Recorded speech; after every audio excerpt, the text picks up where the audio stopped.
நெகேமியா புஸ்தகம் அத்தியாயம் 1 மொத்த வசனங்கள் 11. அகலியாவின் குமாரனாகிய நெகேமியாவின் நடபடிகள்.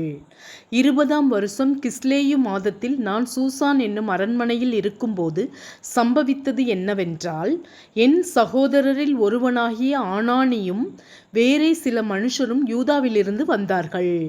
அவர்களிடத்தில் நான் சிறையிருப்பில் மீண்டு தப்பின யூதரின் செய்தியையும் எருசலேமின் செய்தியையும் விசாரித்தேன். அதற்கு அவர்கள், சிறையிருப்பில் மீந்திருக்கிறவர்கள் அந்த தேசத்திலே பெரிய தீங்கையும் நிந்தையையும் அனுபவிக்கிறார்கள். எருசலேமின் அலங்கம் இடிபட்டதும் அதன் வாசல்கள் அக்கினியால் சுட்டெரிக்கப்பட்டதுமாய் கிடக்கிறது என்றார்கள்.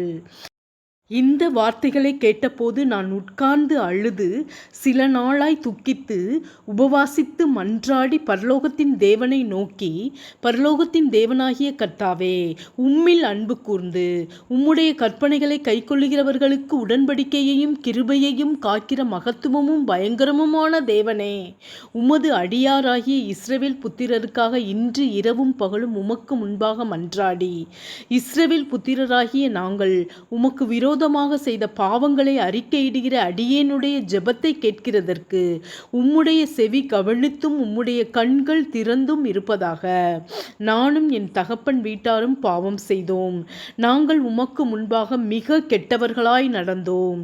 நீர் உம்முடைய தாசனாகிய மோசேக்கு கற்பித்த கற்பனைகளையும் கட்டளைகளையும் நியாயங்களையும் கைக்கொள்ளாதே போனோம்.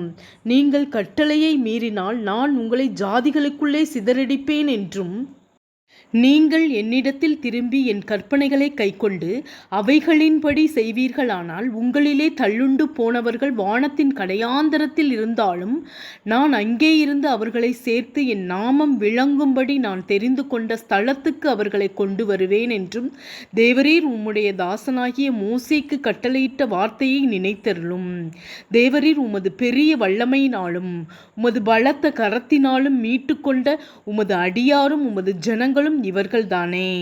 ஆண்டவரே, உமது அடியானின் ஜெபத்தையும் உமது நாமத்துக்கு பயப்பட வேண்டும் என்று விரும்புகிற உமது அடியாரின் ஜெபத்தையும் உமது செவிகள் கவனித்திருப்பதாக.